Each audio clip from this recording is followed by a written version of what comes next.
Este joven estaba siendo acusado de quitarle la vida a su vecino durante una pelea, y el motivo de la pelea es que este acusado había estacionado su moto en la puerta de la casa de este vecino, en la puerta de la casa de la víctima. Y eso habría dejado a la víctima extremadamente irritada. Mira el testimonio de este acusado. Muy bien, para resumir de manera detallada, toda la información de la que dispongo actualmente indica que el día 18 de enero del año 2022, usted se habría encontrado presuntamente ante una determinada situación. Le he quitado la vida a la víctima Lucas González das Virgens. Dígame qué fue lo que ocurrió ese día, 18 de enero de 2022. ¿Quieres que te cuente toda la historia ahora mismo o solo lo que pasó ese día en particular? ¿Estabas trabajando en ese momento? Sí, yo estaba trabajando con un contrato de trabajo formal en la fábrica de tapicería. Yo había ido a trabajar. Así es, en el momento del incidente yo estaba llegando para almorzar. Bueno, Entonces, empecemos desde ahí. ¿Está bien? bueno, Entonces llegaste justo para almorzar. ¿Y qué fue lo que pasó después? tan pronto como llegué para el almuerzo, me dirigí al lugar donde solía estacionar mi auto todos los días, que estaba justo enfrente de mi casa. Además, incluso hubo un error relacionado con el testimonio de uno de los testigos a favor de Lucas, la víctima. Dijo que las casas estaban lejos, a unos 150 metros una de otra. Imagínese, una casa estaba justo al otro lado de la calle. ¿Tu casa? Ah, La casa daba a la calle, así. ¿y la víctima miraba al frente? Frente a frente, eso, correcto. Y en la esquina, porque la casa estaba en la esquina de la parte de su casa, había un pequeño terreno donde hay un árbol, donde todos los días, desde que empecé a vivir allí, en esa residencia, estacionaba el transporte normalmente. Incluso tenía una excelente relación, como la tengo hasta hoy, con todas las personas del barrio, no solo con la gente del barrio, sino con todos los que me conocen. Ese día de lo ocurrido, él ya me estaba esperando debajo del árbol. Él ya estaba debajo del árbol, esperándome, donde yo estacionaba la moto todos los días. Y así que paré la moto, antes de apagar la llave, como si fuera hoy, él tomó y dijo, no quiero que pongas tu moto aquí. Entonces, ¿qué hice yo? Lo miré a la cara y me reí. Tomé mi moto, porque ahí es una esquina, ahí hace una punta. Tomé mi moto, la empujé y la puse en la parte de arriba, que es una esquina que forma como una L. Sí. La puse en la otra parte, subiendo, pero que aún tomaba parte del árbol, pero para que quedara más lejos todavía del frente de su casa. Hasta porque él no tenía garaje, no tenía ningún otro, no tenía vehículo, no tenía nada. Ese muchacho no tenía absolutamente nada. Entonces simplemente puse mi moto en la otra parte, subiendo, él siguió siguiéndome. Y donde fue, volvió a quejarse. No quería que yo pusiera la moto ahí, que tenía que quitar la moto de ahí. Me armé de valor y le hablé. La única palabra que salió de mi boca, después de la risa, fue después de que ya había puesto la moto. Le dije que él mandaba en la acera de su casa hacia adentro, que en la calle no mandaba en nada. La única cosa que había salido de mi boca hasta entonces fue eso. Él, Cuando bajé y empujé la moto, la apagué. Al salir de mi casa, él me dijo, ¿no te vas a llevar la moto? Voy a llamar a la policía. Yo le dije que podía llamar. Como la moto estaba atrasada, él pensó que yo me la llevaría. Entonces, vio el peligro de que dejara la moto ahí. Hasta porque no está estorbando en nada. Y era un lugar donde cualquier persona podía ir. Era una calle pública, donde abajo había una sombra. ¿Entiende? Y al mediodía, usted sabe muy bien el sol que hace aquí en Capingroso. Entonces yo simplemente tomé y él dijo, ¿no vas a quitarla? Voy a llamar a la policía. Le dije, puede llamar. Tomé y fui, entré a mi casa para almorzar. No pensé, ni aunque él llamara a la policía, que la policía vendría y nosotros intentaríamos resolverlo. correcto. ¿Entiende? De formas legales, claro y evidente. Y él no llamó. ¿Qué fue lo que pensó él? Él agarró un madero y yo ya tenía mi plato en la cocina, en la mesa, ya listo para almorzar. Antes de sentarme, estaba a punto de sentarme en la mesa. Listo, llegamos hasta ahí, ¿de acuerdo? Vamos a concluir este primer momento, este primer contacto que tuviste con él. ¿Es cierto?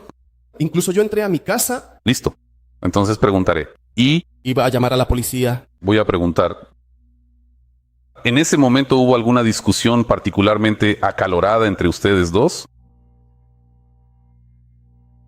Habló en voz alta cuando mencionó la motocicleta y me dijo que le hiciera disparar desde allí. Habló en voz alta, pero no llegó a convertirse en una discusión seria.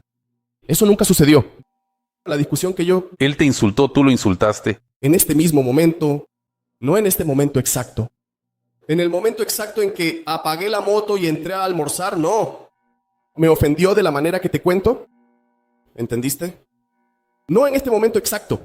Bueno, porque en la comisaría tienen información de que efectivamente dejaste la moto debajo de un árbol, ¿no? Eso. Él estaba molesto. Eso. Y él seguía lanzándole insultos y llamándola constantemente desgraciada. No, eso ocurrió, pero no en ese momento exacto. ¿No fue entonces? No fue en ese momento exacto. Eso fue cuando ocurrió el rip-pound. No llamó a la policía porque dijo que llamaría. Él, No llamó. Eso fue cuando ocurrió el rip-pound. él. Ella vino con el rip-pound y con el arma en la mano. ¿Entiendes? Es que, según la secuencia aquí en la comisaría, dijiste que primero pasó eso. Y después... Dejaste estacionada la motocicleta en una calle diferente y luego regresaste a casa. Entonces sería un segundo momento. Ese L ya es así. Esa. La otra parte del L ya es otra. Calle, en este caso, ya es otra avenida. Y entonces, mientras almorzaba, Lucas llegó golpeando la puerta. Entonces, aquí no coincide la dinámica que dices que ocurrió con lo que dijiste en la comisaría. Pero entonces hubo esa inversión, ¿no es así? Entonces ese insulto solo ocurrió después, cuando estaba con Ripao, no antes. Cuando vino con rip-pound.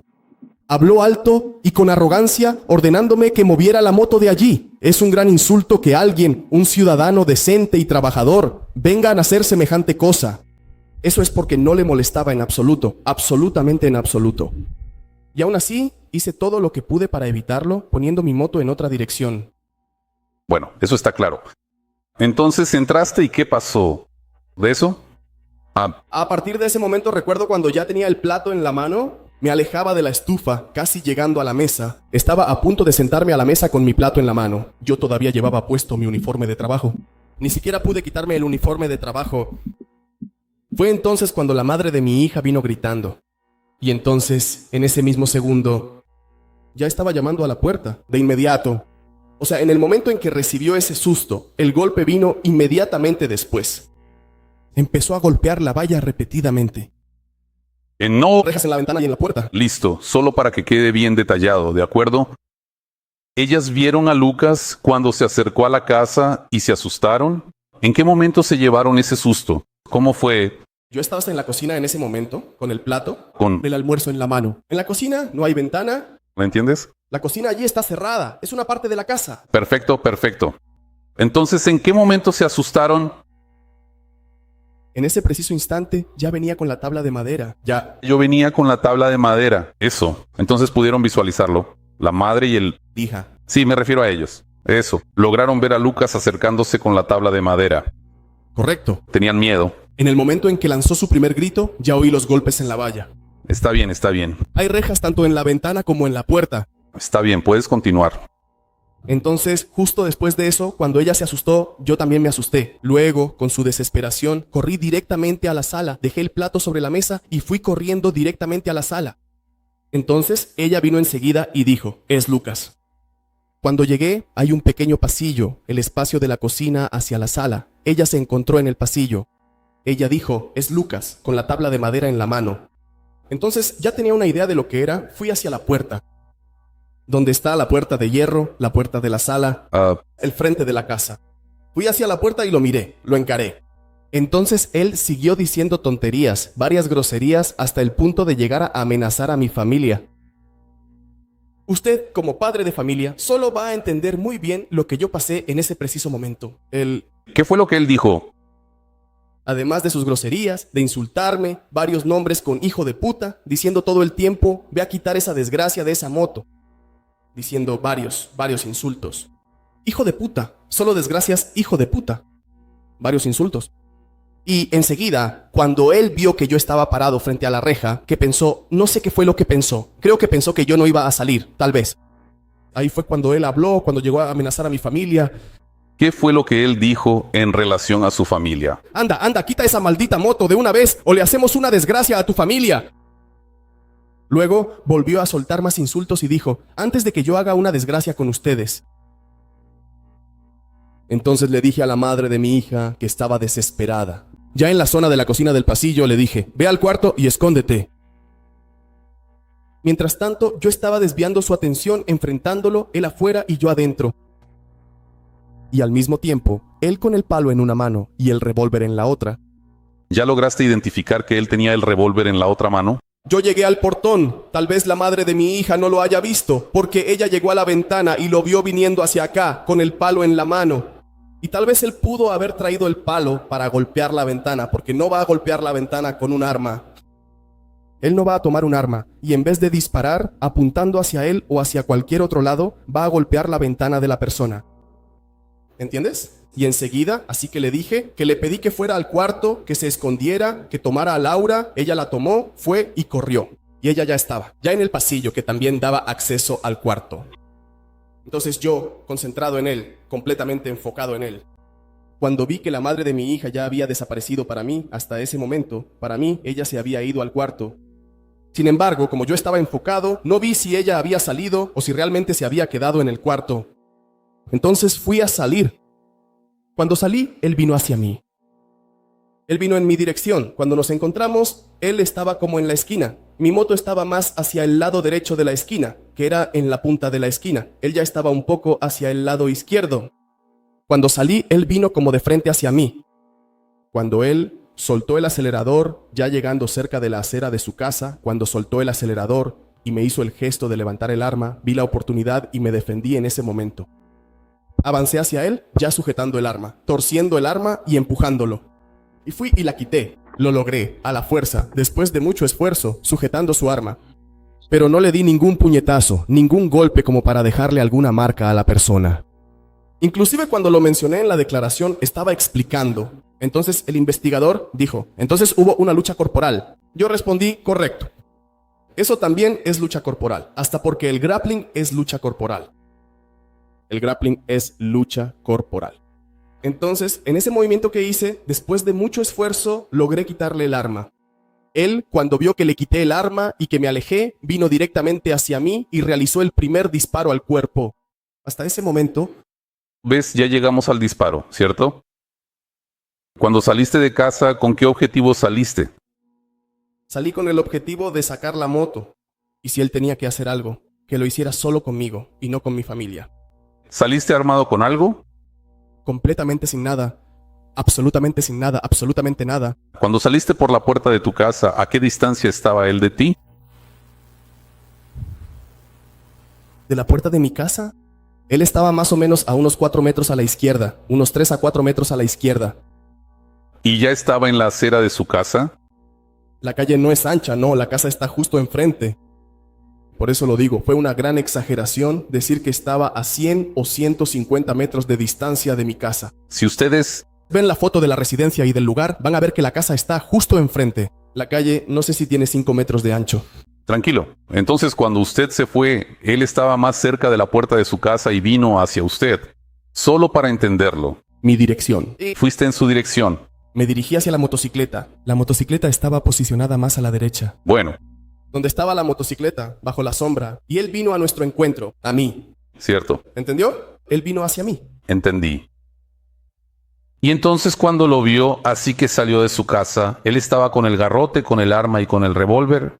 Incluso él hacía el gesto, levantaba el arma, mostrando que estaba armado. No fue solo una vez ni 2 veces, fueron varias veces que levantó el revólver, mostrando que estaba armado. Entonces, ¿cuándo se conocieron ustedes dos en la calle? ¿No? Afuera, él todavía sostenía la pelota de aire, pero mientras hacía ese movimiento, yo todavía estaba parado frente a mi puerta. Pero al salir, usted pudo identificarlo con un garrote en una mano y una pistola en la otra. En el momento en que aparecí en la puerta, ya lo reconocí. Bueno, y estaba a unos 4 metros de distancia, más o menos como tú. Más o menos eso es todo. Te lo diré exactamente. Porque en momentos de angustia, una persona nunca puede tener un cálculo exacto. Bueno, si es el momento adecuado, ahí, una persona nunca puede realmente tenerlo, pero fue más o menos, fue alrededor de eso. Como conozco aproximadamente las dimensiones de la calle, puedo usar eso como base. Sí, lo entendí. Y entonces, incluso él con el arma de fuego y el garrote, aún así, ¿entendiste que era el caso de salir de casa para poder... Salir, porque para mi familia, y no solo para mi familia, para cualquier ciudadano honesto en mi vida, sé de dónde vengo, sé cuánto lucha un ciudadano honesto para conseguir las cosas. Pero lo que quiero saber es si ustedes tres dentro de la casa no estarían seguros. No, porque la reja que protege la puerta, de hecho, fue Dios. Si él quisiera entrar, solo tenía que agarrar la reja y hacer esto aquí. Porque la reja tiene un pestillo, pero estaba abierto. Correcto. ¿Entendiste? Entonces, cuando hay una... Reja y hay una puerta de hierro. Lo entendí. Entonces quedan las dos. Y a lo largo del día, durante el día, la puerta de la reja siempre quedaba abierta. ¿Entiendes? Ahí fue Dios quien no permitió que él entrara a la casa. Fue Dios quien, en el momento en que él estaba allí, de esa forma eufórica, no tuvo la maldad de jalar el portón para intentar invadir. Fue... Dios. Entonces, cuando saliste de casa tú, se subió a su motocicleta, giró a la derecha y se dirigió en su dirección. Al salir, él ya estaba en la parada. ¿Él vino hacia ella con una pistola y un garrote también? No. Cuando empezó, vino con una pistola y un garrote. Cuando él se acercó a mí, cuando ya estaba caminando cerca de mi lado, él vino, estaba yendo por aquí, él vino, entonces tomó compañía, vino e hizo una bota, ¿sabes? Una bota corta. Ahí fue cuando soltó el garrote. Soltó el garrote y entonces... Fue cuando hizo un movimiento, una señal, levantando el arma. Ahí fue el único momento en que pensé que él podría tanto dispararme a mí, como también pensé que yo podría, en ese momento, intentar quitarle el arma. Porque claro y evidente, una persona no va a la puerta de alguien con un arma para jugar. Va para quitarle la vida a la persona. Y lo único que pasa por la cabeza de un padre de familia, cuando se encuentra en una situación así, es defender a su familia. Aunque tenga que dar su propia vida, aunque muera. Pero lo único en la cabeza de un padre es defender a su familia y protegerlos de todo. ¿Él logró herirte en algún momento? Aunque no haya sido con arma de fuego o con un garrote, ¿te lastimó en algún momento? Solo en el momento del forcejeo. No sé decirte si el golpe, porque sentí un dolor en la costilla. Sin embargo, no sé decirte si fue un puñetazo que él dio, no sé qué fue, o si fue en el momento del forcejeo, no sé decirte bien el detalle. Yo tenía un dolor enorme en la costilla. Poco después, más o menos, ya al final de la tarde, cuando ya estaba en la chacra, estaba sintiendo un dolor enorme, pero no sé decirte si fue un puñetazo que él dio en ese momento, porque yo estaba muy angustiado, sujetando, intentando quitarle la mano. Cierto. ¿Y lo lograste? ¿Lo logré? ¿Desarmarlo? Para tener éxito. Entonces, a partir de ahí, ¿qué pasó? Desde allí, retrocedí unos pasos. No puedo decirte exactamente cuántos, pero retrocedí. Y con el arma todavía medio bajada, intentando coger el arma en la mano. Él vino hacia mí, intentando quitarme el arma, entonces ya le disparé en el cuerpo. Cuando le disparé en el cuerpo, él retrocedió y luego volvió a acercarse. Ahí fue cuando hice más disparos. Y hoy puedo decirte, incluso lo mencioné en la audiencia de instrucción, que no sabía cuántos disparos habían sido en total. Yo no sabía cuántos disparos habían sido en total, solo sabía del primero. Pero llegué a saber la cantidad de tiros, cuántos fueron, porque leí el papel que me llegó cuando estaba encarcelado. Después de eso incluso, hasta comenté con el compañero que estaba preso conmigo, que ellos llegaron y preguntaron, oye, ¿cuántos tiros diste? Entonces solo supe después, cuando llegó el papel al pabellón, donde hablaba algunos detalles sobre lo ocurrido. Correcto. ¿Cómo fue que comenzó ese conflicto entre ustedes? Para decir la verdad, de mi parte en sí, nunca había habido ningún conflicto. Si ustedes prestan atención al testimonio del último muchacho que fue llamado Edson, eso empezó en el Baba. Era un partido de fútbol que yo organizaba todos los domingos, temprano en la mañana, tanto para personas del barrio como para personas de otros barrios, porque ya he vivido en otros barrios aquí en Capim Grosso. Entonces había personas que hasta pastores iban al partido, ¿entiendes? Durante el juego no se podía jurar, era algo súper agradable y placentero, temprano en la mañana para que todos pasáramos el rato, para reír, para charlar después del juego, para que todos nos relajáramos. Y ese niño, Lucas, nunca lo llené.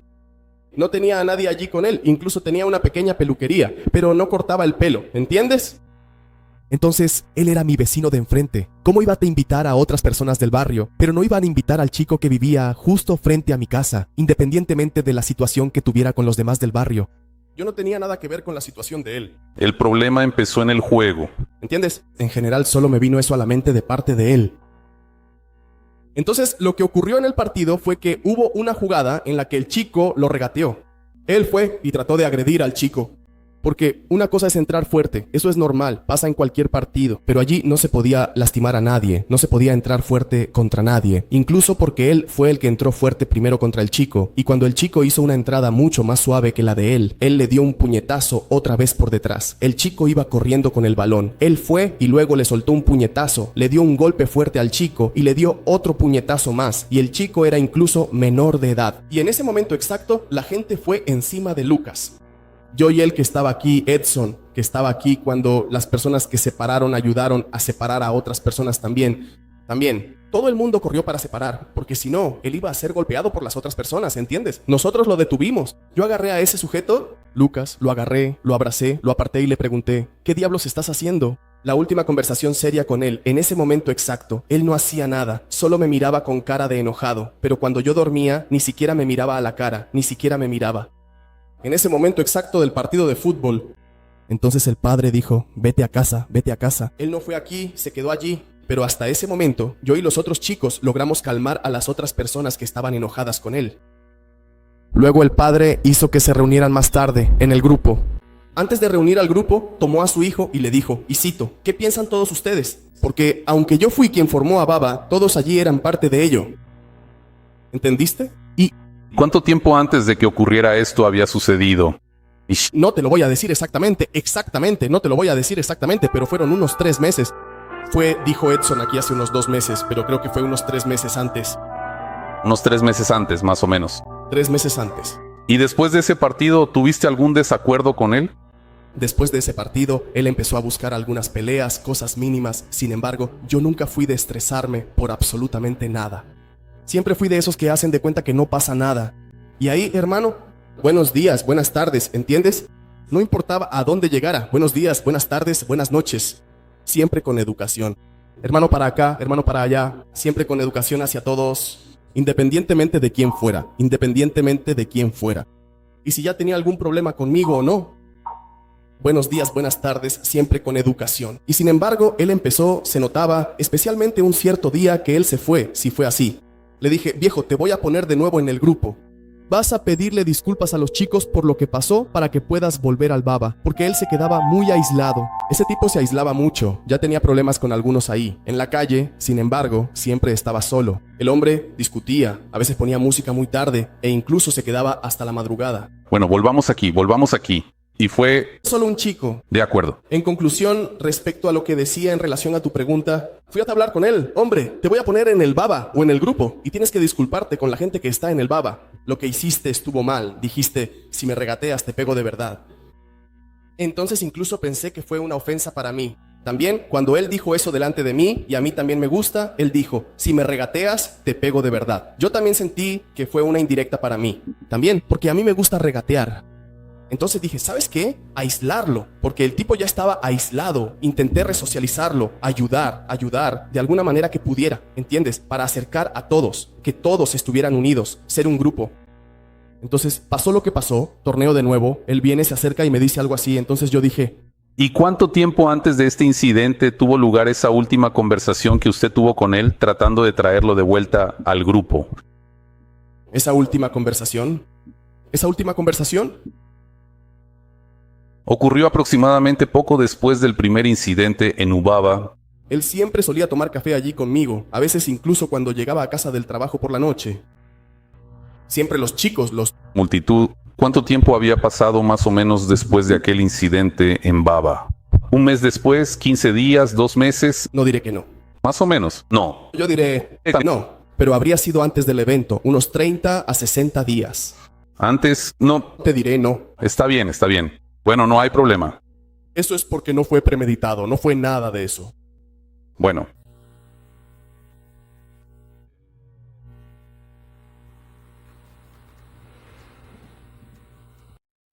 Siempre estacionabas tu moto allí, ¿no? Sí. Y nunca antes le había molestado eso. No conmigo, gracias a Dios. Es realmente increíble ver cómo sucedió todo esto. La gente queda completamente desconcertada. De hecho, él ya había tenido un problema por la sombra con un vecino que había estacionado el coche, el Pony. Eso fue antes de que yo viviera allí. No lo sé, no presencié lo que ocurrió de hecho.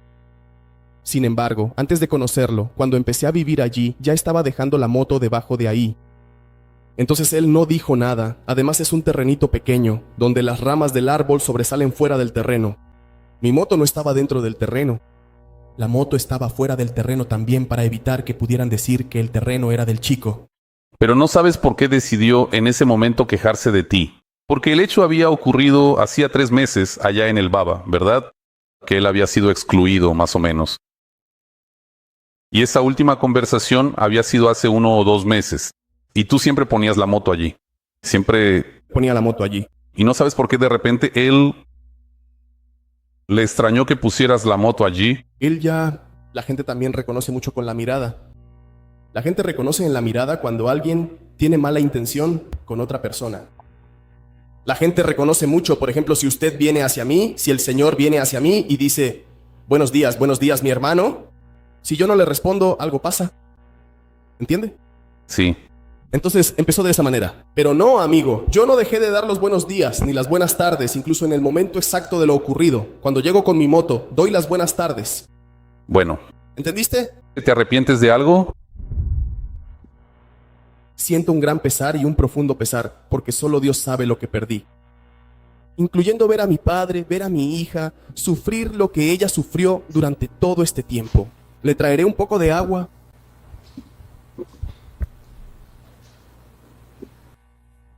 Por favor.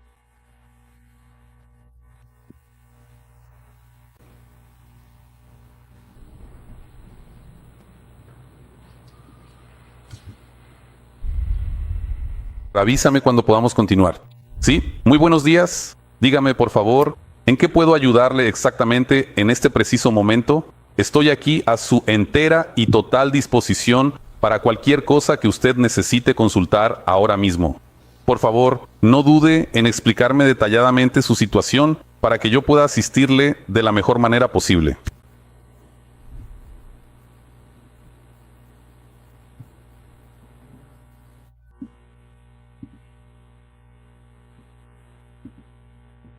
¿Podemos continuar? Oye, por si acaso ya conocías anteriormente a Alessio y a Alexandre. Solo sé lo que tiene, su problema de salud, y aún así no he hablado con él. Lo reconozco de vista, de pasar por la calle. Solía pasar por allí muchas veces, jugueteando con su ruidosa moto. ¿Alguna vez has tenido problemas con alguno de ellos? Nunca. ¿Los policías que testificaron aquí? ¿Lo conocía a través de otros conocidos? No. ¿No? No. Tampoco tengo nada contra ellos. Bueno, ¿hay algo que te gustaría añadir y que no te haya preguntado? Lucas. Hablaste del arrepentimiento. Tanto es así que todos se arrepienten de lo que les envié. Pero le quité la vida a esa persona, aunque fue en defensa propia. Caí en una profunda depresión, al igual que mi madre y mi abuela, que está justo detrás de mí. Pero en ese pequeño pavado... Incluso hay una foto mía cuando estaba en depresión. Creo que soy un estudiante. Después de lo ocurrido. Y por lo tanto, me sentí realmente muy angustiado y afligido, muy triste, porque sentía que había herido profundamente a una persona. Yo nunca fui de causar problemas. No conocía a nadie. Siempre traté a todos muy bien, con muchísimo respeto. Gente, ustedes que viven aquí en Albuquerque, si alguna vez han ido a algún comercio aquí en Albuquerque, a todos los comercios relacionados con la construcción, incluso a los pequeños comercios, mucha gente aquí me conoce, saben muy bien quién soy. Nunca tuve problemas con nadie, nunca. Tuve un comercio, tuve un bar. Ya evité varios problemas de otras personas, pero nunca hubo ningún problema conmigo, con mi persona.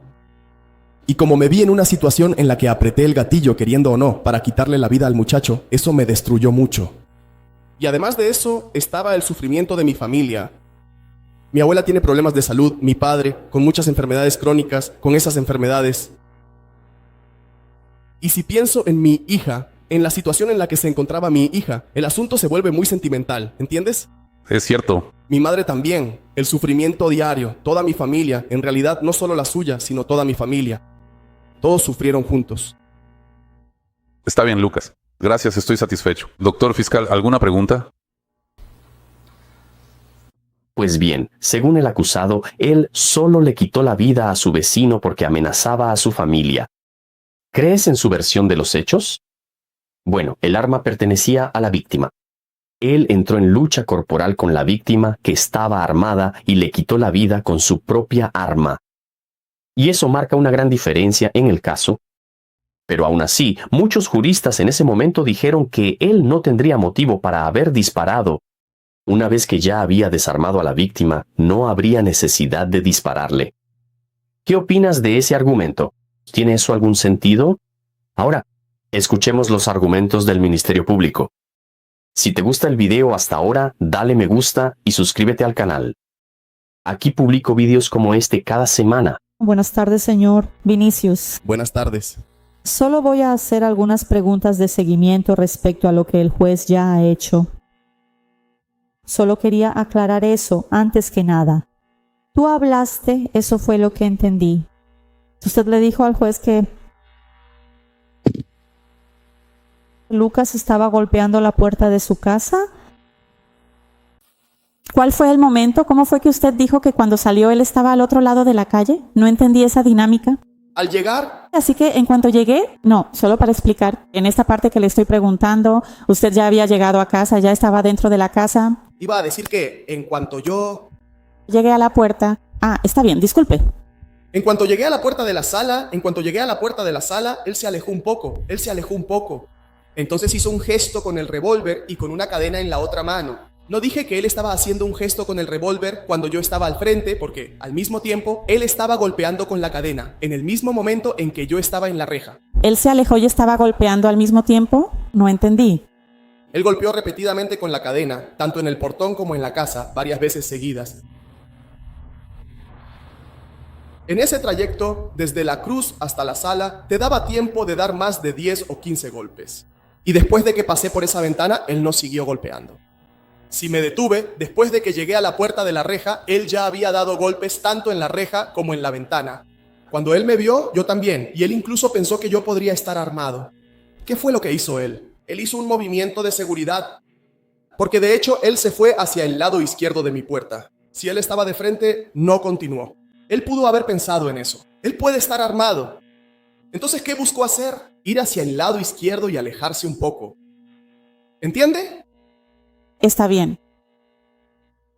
Él se alejó y aún así usted optó por salir de casa. Aún así, él continuó lanzando insultos. Las groserías, las provocaciones, las amenazas. Sí, pero ya estaba alejado de su casa. Pero no se había alejado. No, ok, que no se haya alejado mucho, pero ya no estaba golpeando la puerta de su casa, ya no estaba... Muchísimo más todavía. Voy a entrar a tu casa, ¿entiendes? Él se había alejado. No, doctor, por favor. Doctor, si ella lo tiene, si ella lo permite, está bien. De lo contrario, el médico tendrá la oportunidad de preguntar. Pero, Doctor, como el doctor tendrá un momento El doctor puede... de aclarar. Doctor, tendrá la oportunidad. El doctor podrá preguntar y reforzar. sí, claro, por supuesto que yo estoy de acuerdo. Estaba esperando.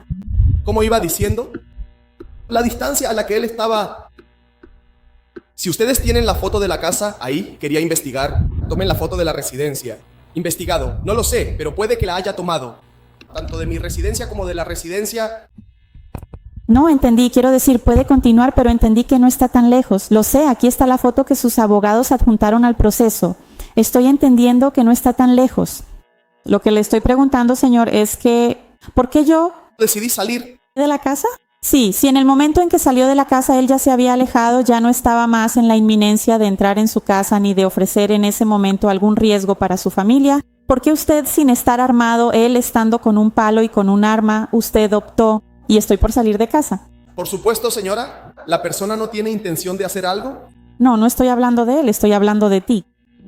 ¿Y por qué te fuiste? Te responderé. ¿Cómo es posible que no tenga intención de hacer algo cuando está lanzando amenazas? Para mí. Yo estoy en mi mente ahí. De hecho, todavía estaba mi familia dentro de casa, mi familia dentro de casa, mi hija de 3 años dentro de casa, la madre de mi hija dentro de casa. El tipo está lanzando amenazas. Veo que la reja está así como de costumbre, abierta. Como quedaba todos los días abierta durante el día. Solo cerraba por la noche para poder dormir. Esperaré a que vea que no tengo nada conmigo, entre a mi residencia y haga algo. y... Fui a recoger la moto. Fui a ver a alguien encargado para conseguir la motocicleta. y... En la oportunidad que tuve de defenderme, vi que él cometió ese mínimo error, que fue cuando soltó la tabla de madera, mencionó el arma, haciendo un movimiento como si levantara el arma. Fue suficiente, como él estaba muy cerca, me lancé sobre su mano para intentar quitarle el arma. Entonces, ¿usted ya había salido de casa cuando él hizo ese movimiento? Solo que no entiendo, por ejemplo, usted dijo que él se alejó. ¿Pensó usted en cerrar la puerta para que él... ¿No entras? La forma en que dices que se distanció significa que me dio la espalda y terminó el asunto.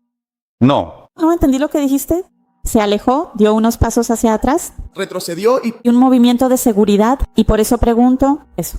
Él no estaba en un momento de ataque, estaba en un momento de seguridad. al mismo tiempo diciendo tantas groserías, incluso en el momento exacto en que tomó distancia, fue cuando mencioné aquí a su señoría que él hizo el gesto con el arma. ¿Vio? Fue en el momento en que hizo el gesto con el arma. En el momento en que se distanció, en el momento en que se dio cuenta de que no llevaba nada, vio que me detuve. En la puerta hizo la mención. El hombre disparó 2 tiros más. Hoy os puedo decir, a la cuestión de los dos, que incluyó 3 disparos, Ah, el problema lo vi en el papel que me dieron cuando estuve allí, en la cárcel, en Feira de Santana. sí. ¿Y esos otros 2 disparos? ¿Dónde le alcanzaron? Sobre los otros 2 disparos también lo sé claro, es evidente, porque leí el papel, leí todo el papel de la misma forma en que quería que usted lo leyera. Respóndame, por favor, señor Benítez. ¿Dónde impactaron los otros 2 disparos? Lo vi en el papel, pero quiero que usted lo diga porque este es el momento para que usted hable. Disparé en la parte alta, en la zona del rostro, en la región del pecho hacia arriba. Correcto. ¿Y cuándo fue que usted se entregó? Cuando me entregué, Porque hay información en el proceso de que usted fue orientado en ese momento a no entregarse porque había una orden de prisión, ¿verdad? En perjuicio suyo. ¿Cómo fue que usted quiso entregarse?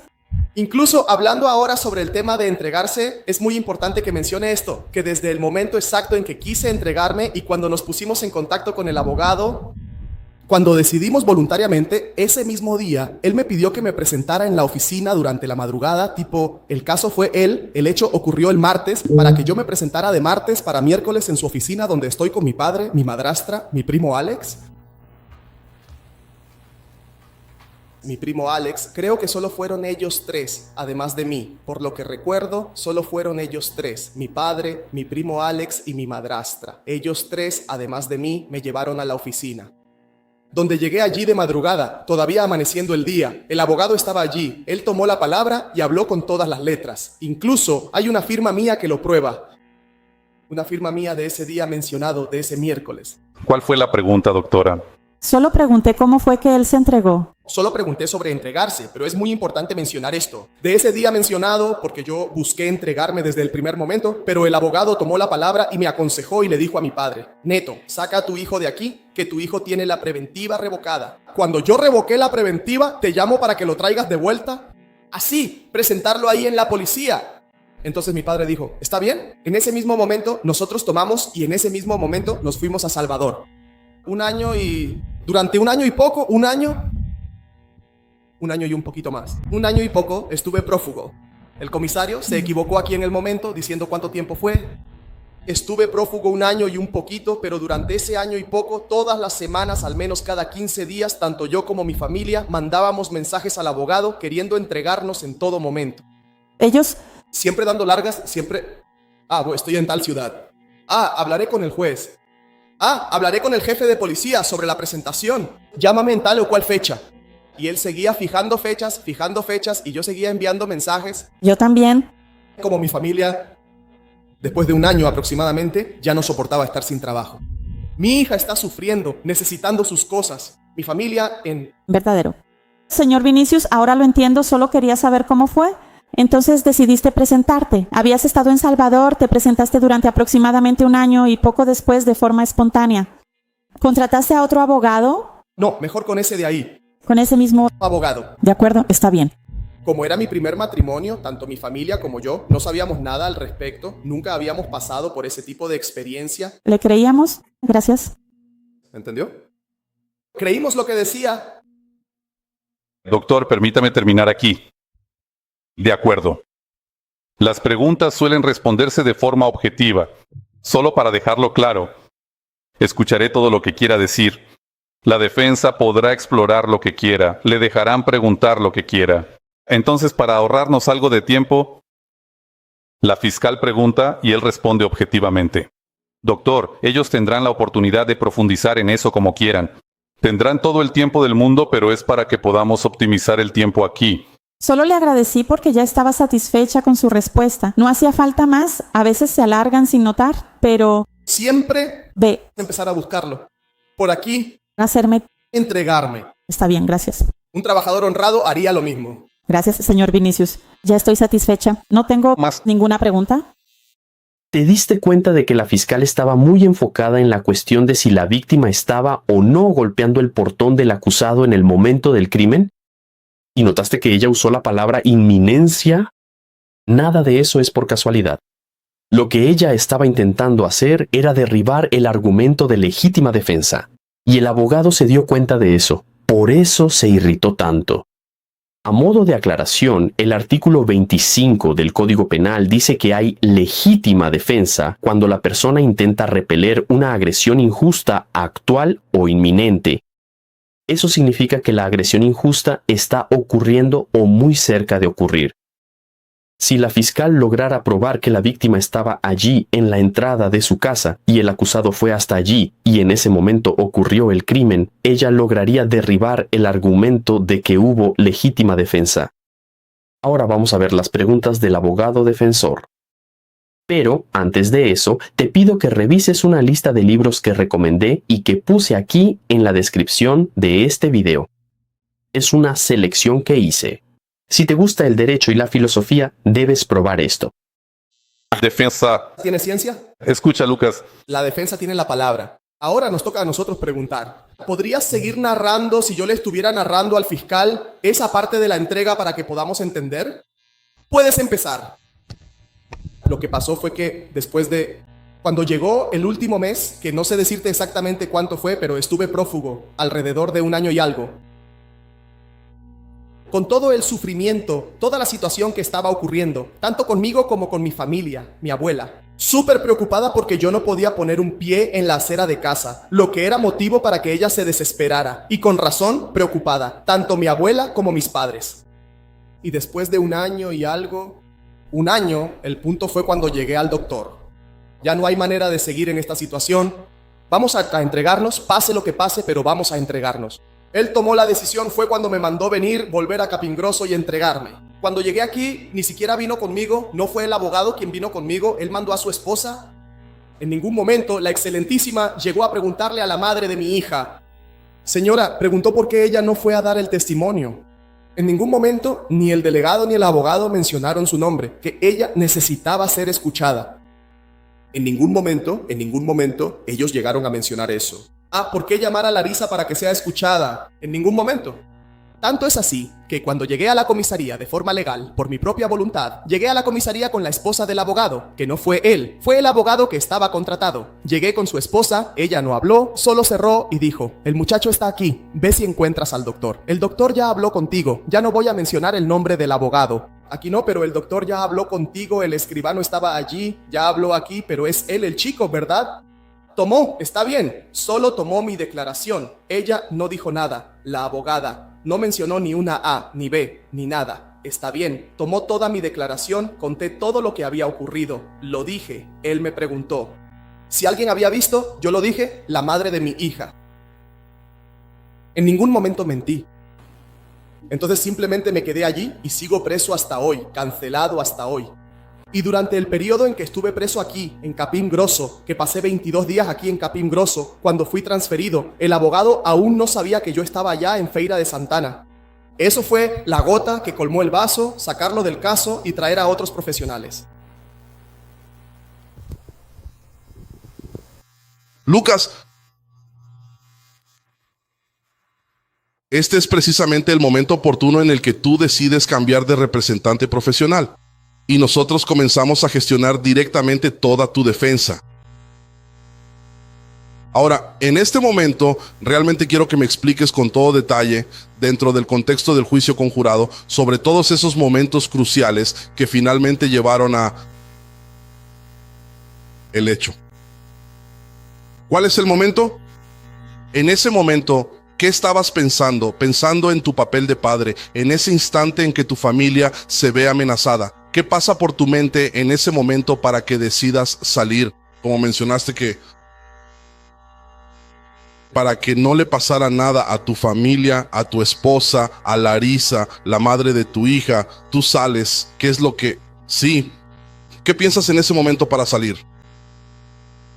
Aunque sea una repregunta, no la voy a rechazar, doctores. Siéntase a gusto. Lo único que pasa por la cabeza de un padre que ama a su familia, que ama a su hijo o hija, no importa. Lo único que piensa un padre es que daría la vida por todo para que nada le pase a su familia. Quien es padre aquí sabe de lo que estoy hablando. Y quien es hijo también y tiene un padre que lo ama, sabe de lo que estoy hablando. En todo momento, lo único que yo quería era que no dejara que nada le pasara a mi familia. Procuré evitarlo al máximo. Incluso porque tiro la moto del lugar donde él estaba, ya esperándome. Pongo la moto en otra dirección. Aunque fuera en la misma esquina, pero ya era en la otra calle. Después de que ya estoy dentro de casa, y para que vean que ni siquiera pensé mal de que él pudiera hacer algo, mi reja estaba abierta. Mi reja estaba abierta. Él dijo que iba a llamar a la policía. Mi reja estaba abierta. Jamás imaginé que el muchacho o alguien llegaría a tomar un arma para venir a lanzar palabras, ofensas, amenazas a mi familia por un motivo tan fútil. Eso es porque no busqué nada de eso para mí. No busqué nada de eso para mi vida. Nunca busqué nada de eso para mi vida. Nunca. Con errores. Errores comunes que puedo haber cometido a lo largo de mi vida, pero problemas con la gente. Agresiones. Discusiones. Buscando desacuerdos. Nunca. Todo lo contrario. Siempre he buscado traer paz sin importar el lugar. Siempre he sido una persona a la que le gusta bromear y reírse. Y buscar la unión. De estar siempre con la familia, también con amigos, acercando a unos y otros. Incluso fue su primo, para que vean que ni siquiera conocía a su primo, ni sabía que el chico jugaba al fútbol. Por lo visto, el chico era incluso más cercano a mí que a ellos, lo cual era fundamental. No había ni una sola persona en la puerta del muchacho. Lucas, ya no tengo nada más que preguntar. Este es el momento ahora de tu defensa. Es una defensa plena. ¿Tienes algo más que decir? Si tienes algo más que decir, este es el momento. Espera un momento. Oye, Lucas, una pregunta. Eso que acabas de decir sobre esos primos suyos, ¿verdad? Que ambos fueron escuchados aquí, tanto Alexandro como Alessio. ¿La casa de ellos estaba muy cerca de la tuya o ya estaba un poco más alejada? Mira, puedo identificar la casa del chico, que tiene una discapacidad, un problema de salud, por la moto que él usaba. Porque esa moto siempre estaba estacionada en la puerta de la casa. Cuando uno tiene algún medio de transporte, siempre deja el vehículo en la puerta de su propia casa. Pero la casa de ese... ¿Dónde quedaba esa moto? La casa de ese... ¿Cómo es el nombre de...? Él dijo que vivían uno al lado del otro. Juntos, ¿no? Sí. ¿A cuántos metros, por ejemplo, eran? 20 metros, 30 metros, 100 metros, 200 metros, 300 metros. Serían unos 150 a 200 metros. A 200 metros. De 150 a 200 metros. Unos 200. Listo. Ese fue el día, ¿verdad? Cuando eso ocurrió. Entonces, al salir de casa, Vinicius estaba ahí delante. ¿Había alguien en la calle? ¿Salí de casa? Sí. No puedo simplemente verlo y decir, oh, había alguien en la calle, porque yo estaba muy concentrado en esa situación que estaba ocurriendo. La angustia era demasiada. Uno se queda como que ciego a lo que está al lado, solo te preocupas por esa situación. Si al menos alguien se hubiera acercado y dicho alguna palabra, algo, tal vez habría desviado mi atención. Pero en ese momento exacto no se escuchó una voz, no se vio nada, no hubo nada, no se vio a nadie. Tal vez incluso podría haber alguien, pero no puedo decir si había o no. Perfecto, no es lo que tú crees, no es lo que tú viste. Podría incluso haber estado escondido, algún tipo de persona. Tú has estado detenido aquí desde de la época, el día que viniste, que acabas de mencionar, que fuiste con la abogada, ¿verdad? Que fuiste a entregarte, tú sabías que ibas a quedarte, ¿no? Que había una orden, ¿verdad? Ella te explicó que había una orden y que ibas a quedarte detenido, ¿verdad? ¿O te dijo que ibas y que la iba a revocar? Para ser sincero, ya había una solicitud de prisión preventiva, así, que fue consultada. E incluso ellos dijeron, desde el momento exacto en que, desde el día del suceso, desde la madrugada siguiente al suceso, en el caso de martes para miércoles, desde ese momento exacto en mi mente, tanto en mi mente como en la de toda mi familia, teníamos en la cabeza que yo tenía una orden de prisión preventiva. Es tan malo que no he salido de casa para nada. Pero como te digo, el día que decidiste entregarte, sabías que pendía la prisión preventiva, que ibas a entrar y no tenías fecha de salida. ¿Te explicaron eso? Tú lo sabías. Está bien, perfecto. Has estado atrapado aquí desde que te fuiste. ¿Recibes visitas? Estoy recibiendo la visita de mi esposa. ¿Tu hija te visita? No es imposible que ella me visite por cuestiones familiares. Mi padre, además de tener sus propios problemas de salud, está imposibilitado de venir a visitarme. Y mi madre no puede traer a mi hija por cuestiones de trabajo. ¿Cuándo puede venir mi madre a visitarme? Porque son las únicas dos personas que pueden traer a mi hija. Una de ellas es mi padre, que de ninguna manera puede venir a visitarme, principalmente por problemas de salud. Y mi madre, que era la segunda persona que podía traer a mi hija para visitarme, nunca puede por cuestiones de trabajo. Mi madre tiene trabajo con contrato, no puede faltar. Entonces, siempre que coinciden los días, mi hija tiene que faltar a cosas importantes en la escuela. Por eso, muchas veces prefiero incluso no poder hacer la credencial. Y luché durante estos 2 años y medio prácticamente, para poder hacer la credencial y que mi esposa pudiera traer a mi hija. Entonces, llevas 2 años y medio sin ver a tu hija. Cuando vi a mi hija, El último día que viste a tu hija, entonces, fue antes de ser arrestado. vi a mi hija solo una vez. Durante ese periodo, en una visita supervisada de unos 5 minutos más o menos. Allí solo le dio tiempo de darme un beso, abrazarme y problemas emocionales. Gracias, Lucas. ¿Hay más preguntas? ¿Hay más? Señor jurado, señoras juradas, ¿alguna pregunta? No habiendo más, declaro cerrado el interrogatorio de Lucas Vinicius Santos de Moraes. Bien, damas y caballeros, comencemos los debates. ¿Quieres parar un momento? ¿Quieres un refrigerio? ¿Ya hay una merienda allí? ¿O deseas continuar? ¿Seguir? Nadie necesita ir al baño tampoco, ¿verdad? ¿Baño? Solo 5 minutos para que lo sepas. Listo. Si alguien necesita ir al baño, solo 5 minutos. Cuando volvamos... Fíjate que uno de los abogados defensores aprovechó el momento para intentar sensibilizar al jurado. Y eso marca una diferencia enorme en este tipo de proceso. En realidad, él no hizo ninguna pregunta. Simplemente pidió que el acusado reforzara la cuestión de que le quitó la vida a la víctima solo para proteger a su familia. El juez perfectamente podría haber impedido esa pregunta. Pero, como quedó claro en este juicio, la postura de este juez es mucho más flexible. Considera que la libre expresión de las partes es ventajosa para el proceso. Él siempre hace lo mejor que puede para no obstaculizar las preguntas y expresiones de opinión durante el proceso. Y este tipo de juez me gusta especialmente. Ahora, después de escuchar las preguntas de los abogados defensores, es el momento de que el jurado se reúna y tome una decisión. ¿Y cuál cree usted que será el veredicto? ¿Crees que absolverán o condenarán a este acusado? Escribe aquí abajo mientras escuchamos al juez leer la sentencia. Sentencia, absolución. El Ministerio Público del Estado de Bahía presentó una denuncia contra Lucas Vinicius Santos de Moraes, ya identificado en los autos, imputándole la comisión del delito previsto en el artículo 121, párrafo segundo, incisos 2 y 4 del Código Penal. La acusación narra que el día 18 de enero de 2022, alrededor de las 12 horas en la calle Plácido de Sousa, barrio Novo Oeste, en Capim Grosso, el acusado, con ánimo de matar, por motivo fútil y mediante recurso que hizo imposible la defensa. Utilizando un arma de fuego, realizó 3 disparos contra la víctima Lucas González das Virgens, los cuales fueron la causa eficiente de su muerte.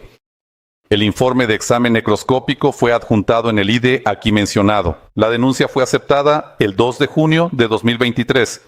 El acusado fue arrestado el 2 de mayo de 2023. También, el acusado fue citado el 9 de junio de 2023 y por medio de defensor. ¿Dativo, fue dativo o fue constituido? ¿La defensa? ¿Constituido? ¿Ya fue constituido? Entonces, ¿puedes hacer solo esa modificación en la sentencia? Constituido presentó defensa escrita. Aquí hago referencia al ID. En la audiencia de instrucción y juicio, que se realizó en 2 oportunidades, se tomaron declaraciones a los testigos presentados por las partes, así como también se procedió al interrogatorio del acusado. Las partes presentaron sus alegatos finales, siendo que el Ministerio Público solicitó la acusación formal del acusado en los términos de la denuncia. Aquí, el ID, por su parte, la defensa solicitó la absolución sumaria del acusado, argumentando que actuó en legítima defensa, así como también pidió la exclusión de las calificantes pretendidas por el Ministerio Público. Aquí la referencia, el acusado, procesado como incurso, fue procesado como incurso en las sanciones. Del artículo 121, párrafo segundo, incisos 2 y 4 del Código Penal, de la decisión de procesamiento, se interpuso un recurso en sentido estricto, el cual no tuvo éxito, quedando dicha decisión firme. Aquí la mención. En esta fecha, el acusado Lucas Vinicius Santos de Moraes fue sometido al tribunal del jurado, asistido por defensores designados. En la presente sesión, los testigos presentados por las partes fueron debidamente interrogados, con excepción de Edson Piño dos Santos. A continuación, se tomó la declaración del acusado, conforme consta en el acta de juicio, en términos separados. La acusación y la defensa expusieron sus pretensiones en el plenario, conforme a los artículos 477 y 478 del CPP, durante el tiempo registrado en el acta correspondiente. A continuación, se formularon los cuestionarios. En acta propia, leídos y explicados, el soberano Consejo de Sentencia, reunido en sala secreta en la 4ª votación, respondió afirmativamente al primer cuestionario, reconociendo la materialidad del delito. Al segundo cuestionario, también por mayoría y nuevamente en la 4ª votación, votaron afirmativamente al hecho de que el acusado habría efectuado los disparos de arma de fuego contra la víctima. Al tercer cuestionario, nuevamente por mayoría de votos y en la 4ª votación, el acusado fue absuelto al votar afirmativamente a la pregunta sobre su absolución. En cuestión aparte, los jurados entendieron, en la 6ª votación, que el testigo Alexandro Vígens de Jesús no omitió la verdad, descartando la tesis del delito de falso testimonio. En síntesis, el informe, en la forma relatada anteriormente, fue: el acusado fue absuelto, así lo reconocieron los jurados. Le asiste la razón a la defensa, independientemente del motivo utilizado para emitir sus votos con su libre convencimiento, correspondiendo al juez presidente la elaboración de la sentencia absolutoria. En el dispositivo, de esta forma, al haberse considerado improcedente la solicitud contenida en la denuncia, absuelvo al acusado Lucas Vinicius Santos de Moraes, debidamente identificado, de la acusación que se le imputaba homicidio doblemente calificado, artículo 121, párrafo segundo, incisos 2 y 4 del Código Penal brasileño. Dejo de condenar al acusado en costas en virtud de su absolución, considerando que la decisión absolutoria elimina las eventuales restricciones. En nombre del acusado relacionadas con esta acción, incluso con la expedición del albará de libertad en el BNMP. Esta sentencia fue publicada en esta sesión a las 20:50 horas, quedando las partes debida y personalmente notificadas. Regístrese y procédase a las comunicaciones de estilo. Capim Grosso, 21 de agosto de 2025. El jurado absolvió al acusado. Si tú fueras parte de ese grupo, ¿habrías decidido lo mismo? ¿Pensaste que la sentencia fue justa? Comenta a continuación. Gracias por ver el vídeo y hasta la próxima.